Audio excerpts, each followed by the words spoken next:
just gotta give our prayers up to Justin Fields because there's nothing wrong with him. Well, there's nothing like injured wrong with him that we know of, but it's the fact that he has to play for the Bears for the next like 3 years, and that is just a shame. Welcome to Her Sports Convo with Ashleigh Wilson. Hey y'all, welcome back. Crazy to see you here again. I hope you had a good week last week. I hope you have a good week this week. Happy Thursday. We're back and back at it again. A lot's happened. You know, Aaron Rodgers lied about his COVID.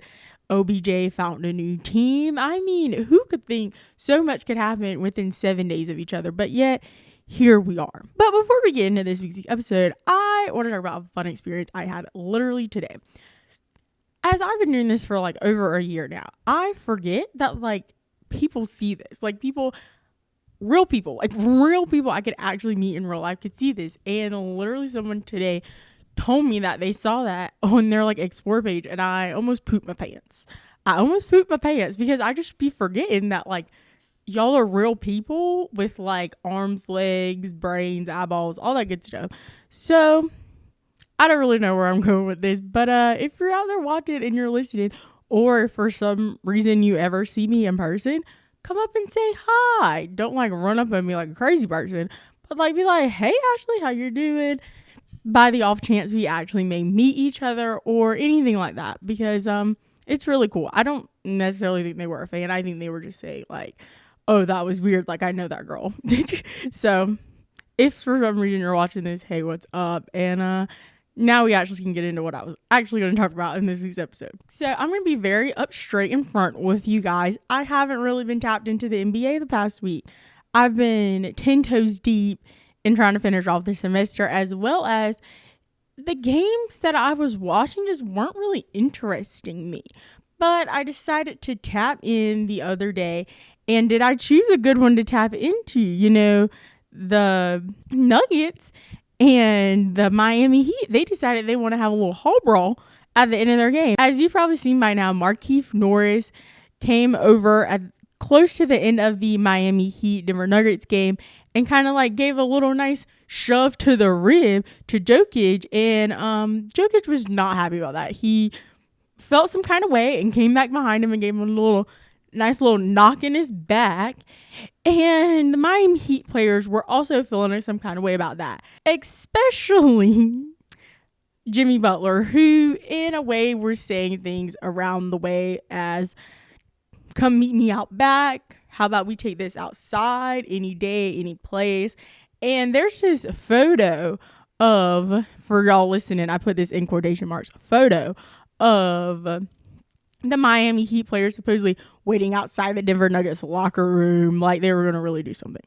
But my thing when it comes to the NBA and fights is that we all know y'all are not going to actually come out here and start, meleeing on each other, because that's just not what y'all do in the NBA. It's not how it was back in the day when the players were genuinely throwing punches and going off on each other. Y'all just giving a nice little push, a nice little shove, and y'all be like, oh my God, he knocked me out. Like it's just not what it used to be back in the day. So when I see them like running up on each other, I'm like, okay, nothing's gonna happen. But the biggest thing in this situation that I feel like people forgot, especially those of the Miami Heat / the Morris twins, is that Jokic is from Serbia, like a war-torn country, Serbia. Like he was walking to school and was worrying about bombs flying on his head. You know what I mean?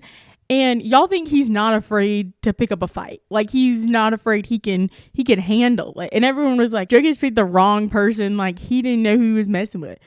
This man is from Serbia. Like y'all don't know who y'all are messing with. And then y'all forgot his brothers literally look like they could be in a mafia. Like they look like they could be in a mafia. And as Marcus Morris, Markieff's brother, went on Twitter and was like, oh, that's such a bad move. You're going to get a man when he's not looking. And the Jokic brothers literally made a Twitter account. And you can see on the thing, it has like joined November 2021. So they made it within the past 24 hours. and like replied to him and said basically like, your brother did it first, and if y'all want it, y'all can come get it. Like, what is happening? Because y'all NBA players are just talking the talk, but y'all forget, like, Jokic's brothers really will walk the walk. Like, they will come get you. So y'all need to bring it down before you end up in something you cannot finish, the Morris twins and the Miami Heat, because I have a feeling they're the kind of people, once it starts, they're not going to stop. So check yourself before you literally end up wrecking yourself. And on the complete opposite spectrum of that, you have the NFL. And oh my goodness, did I think this Sunday when I turned on the TV, all that was going to happen was going to happen. Biggest thing that we all know was that the Cowboys, they had a beautiful 6-game winning streak. They were having good times, living on sunshine and marigold time. But unfortunately, Mr. Prescott came back this week, and it truly looked like all of Dak Prescott's teammates were conspiring against him. Like, they were dropping passes. They were getting flags every kind of where. It was a hot mess. But on the other side, so happy for Teddy Bridgewater, Javonte Williams. Literally, the Broncos look like they could be Super Bowl contenders out there against the Cowboys. Like, if I had to do a blind eye test, I'd be like, oh, the Cowboys are the 4-4 team in here, and Denver is the 6-1, because they literally turned the channel on y'all, Dallas. They turned the channel. Fox was like, we can't subject these people to this anymore. We're going to show them Lamar and the Vikings. Like, this is a shame. But I feel like this did give the Cowboys what they needed, like a little wake-up call that, like, hey, we kind of aren't the best right now, and we need to figure it out. Because it's happening to a lot of teams. I have to say, in the NBA and in the NFL in general, like, it's like every other game, every other week, literally every other day, there's something else going on. Like, another team, one team looks like, oh, they're going to win the Super Bowl, they're going to win the finals this week. And then 2 days later, they look like they're not even going to make it into the playoffs. So if you're a fan out here, like a hardcore fan stan of any of these teams out here, I feel so sorry for you, because I know you're just really going through it right now, because it is wishy-washy in all the waters of sports. I can't really talk about hockey because, I don't vibe with them. But I'm going to assume it probably going on the same version or whatever they got going on. Like, I don't think, astrology and stuff, I don't think Mercury is still in retrograde. I don't know. Again, don't really understand that. But if what they say happens during Mercury in retrograde, if it's happening, there's proof. There's proof all over. Like, the Chiefs are bad, which I'm, again, not mad about, but they are. The Cowboys, it was 30-0 they didn't score a point until like the final minutes of the fourth quarter. Like I really thought their defense was going to go like fight each other, because it was so bad. It was so bad. But when they turned it to the Chiefs and the Ravens game, that was a great game to show to us people who were subject to that buffoonery, as we watch Lamar Jackson do what Lamar Jackson does. And every time I see it, I'm still amazed. I'm like, wow, look at this man. Just put the entire city on your back and walk them to victory. And as a lot of people have said, and I completely agree, is that Lamar should be the MVP. He probably won't be before a whole lot of other situations and scenarios. But when it comes to the most valuable player in the league to their team, hands down Lamar, because he has been put in situations throughout this season. Like, literally the first 2-3 weeks, they had like back-to-back Sunday night and Monday night football games, and he had to bring them back in the fourth quarter, and he brought them back this weekend and still won. Now, on the opposite side of that, I have an issue when it comes to the MVPs in the NFL. Same with my issue I talked about last week of how big men can't win the Heisman in college football. Justin Tucker should have won 2 to 3 MVPs in the NFL by now, because he is the greatest kicker of all time when it comes to the NFL. Like, you can come at me in the comments or whatever, I don't really care. But he is so valuable to that team, like, to have the best kicker to have ever kicked. Like, he is, when he's going to walk up there, you're like, he's going to make it. Like, sometimes when these kickers be going up there, you be like, I don't really know. But I'll be shocked when Justin Tucker be missing it, because it's like once in every blue moon. And so he should be a valid candidate to be an MVP. Like, he's valuable to the team. They obviously depend on it. And especially in, like, the seasons we go through in the NFL, where, like, one year, like, you praying on a blue moon in a mountain if your kicker can make something, a PAT, a field goal. Can they even punt the ball? Like, that is the situation we be putting in the NFL, and that you have such a valuable piece as Justin Tucker. He should be able to win an MVP. Again, he won't, because of the politics and all the things that come in the NFL and the circumstances of individual awards, but he should be allowed to win an MVP. And arguably the saddest thing I saw this week was Green Bay and the Kansas City Chiefs. But more importantly, Green Bay. From the beginning of the week, when we heard about the Aaron Rodgers fiasco and how we all learned, well, I'm going to say we all, because I knew there was a difference between vaccinated and immunized, but a lot of people didn't, and they looked it up and figured it out. And the Packers had to, play their lovely little child of Jordan Love, and the fact that the Chiefs literally put his family in the parking lot. Like, if y'all saw the clip, they had to zoom in. I know it felt like 15 minutes to finally get them in the frame. Like, it was so bad. But I mean, as bad as they played, and him especially, they probably didn't want to be up that close to that mess anyway. So it was probably good for them to be that far away. But I know they were up there with the binoculars. They had to be up there with the binoculars, because there was no way. There was no way that they could see him. Like, there's no way that could happen. So, but they played the game, and honestly, the Chiefs looked great. Well, Chiefs didn't look that great. The Chiefs looked great because the Packers looked so bad. Like, I felt like Jordan Love necessarily, I'm not going to say he wasn't ready for the moment, but I felt like they were doing what you do when you put in your backup quarterback and not your starter. You're not going to give him the entire playbook. You're not going to give him the plays that you don't feel he's ready for. But I felt like he should have been ready for something, and he was ready for nothing. Like, he wasn't ready for, like, the basic plays.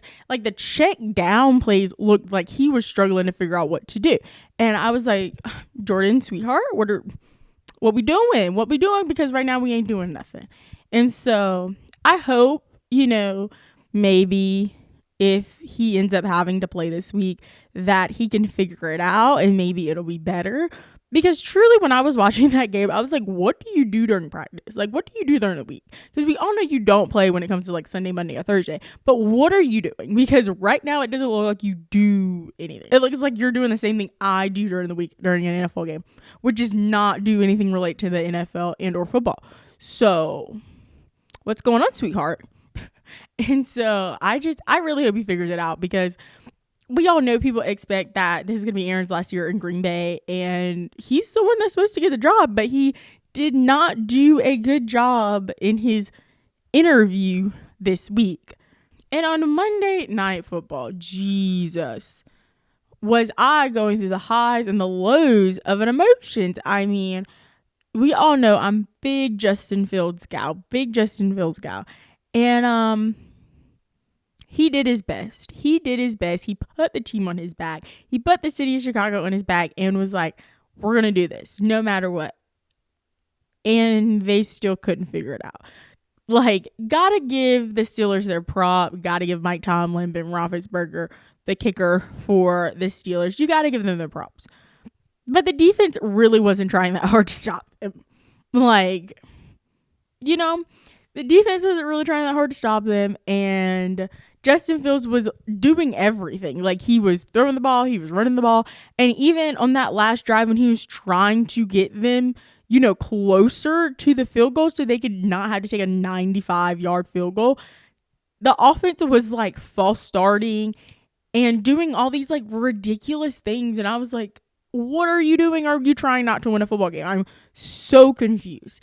And we just got to give our prayers up to Justin Fields because there's nothing wrong with him. Well, there's nothing like injured wrong with him that we know of, but it's the fact that he has to play for the Bears for the next like 3 years. And that is just a shame. A true shame, it really is, because he deserves to be somewhere where he has some support, where he has like some people who can catch the ball, who can be a good running back, who could be a good offensive coordinator or defensive coordinator. Like, he doesn't have the people around him which can make that team better. And they have a coach that is stuck in their ways and doesn't want to change to make that happen, which is why ultimately I think they lost last night. Now, there was some things in place during that game that should not have happened. We had some taunting rules that I was really against, as we all saw Mr. Referee stick his little booty out and throw the flag on Marsh, which was insane. And I know the NFL has to make rules for it to be safer. That's why they have like the roughing the passer rule, or they have all these other rules to make the game safer, which we understand. We want these athletes not to be all carted off in wheelchairs by the time they're done playing. But when it comes to taunting, like, what? Like, why are we having taunting rules? They're not in kindergarten. They're all grown men. They're grown men who are, yes, they're playing a child's game. Don't get me wrong, they're playing a child's game, but they're grown men at the end of the day. And if you can't handle someone doing a nice little shimmy to you, then maybe you need to do some therapy, because you need to work through that, my brother. You need to really work through whatever that issue is that you have. And yeah, I know the NFL's like, this is a proper game and we want people to, take us seriously. And I'm like, there's literally people running around trying to hit each other's heads off. Like, how could you make, I don't understand, how could you make this game possibly classy? Like, I truly don't understand. And the taunting rule is really starting to affect games, as we saw on Monday Night Football. That call truly affected the game. Now, yes, other things went into play and how the game ended way before that. But when it comes down to the fourth quarter and you have those kind of decisions, I feel like taunting just really doesn't have a place when it comes to sports. And because like they're grown-ups. Like, bruh, they're grown-ups. Like, celebrations are so fun. Like, that's the stuff you remember. Like, everyone and their grandma remembers that stuff. Like, what was it, this week or last week? DK Metcalf got fined like almost $7,000 for hugging the field goal thing. Like, who was he possibly hurting by doing that? Who was he possibly hurting? No one. So we really need to clean it up. We need to clean it up in the NFL, because that's why people call you an NFL fun league. Because you're making the rules harder on things that literally don't even make sense. We are. So we need to figure it out, and you need to figure it out quick before the internet gets to you. And unfortunately, NFL is big enough, a corporation and a business to keep going, and people just aren't going to stop watching. But your internet presence might not be great later on, Mr. Roger Goodell. And you're not already in a great position, as people literally continuously keep on booing you every time you go somewhere. Well, that's all I got for this week's episode. Make sure to like, comment, rate, subscribe wherever you decide to listen to your podcast at. Head on over to Instagram and follow at Her Sports Convo to stay up to date on all things Her Sports Convo. Make sure to check out the Her Sports Convo main channel on YouTube, where I post new videos every Monday at 11 a.m. Eastern time. 11 a.m. Eastern Standard Time. That's where the holiday live show is going to go down the week before Christmas. So make sure you tell me right here in the comments or over on Instagram what time and day you would like to see that, because after Thanksgiving we're rolling out promos. So I am making a decision within 2 weeks. So if you don't know, now you know. Get it in, or your voice will not be heard. Also, check out the Her Sports Convo podcast channel if you would like to watch me talk to myself, or when we have our guest on in the future as well. And as always, be safe, have fun, and don't be afraid to join the convo.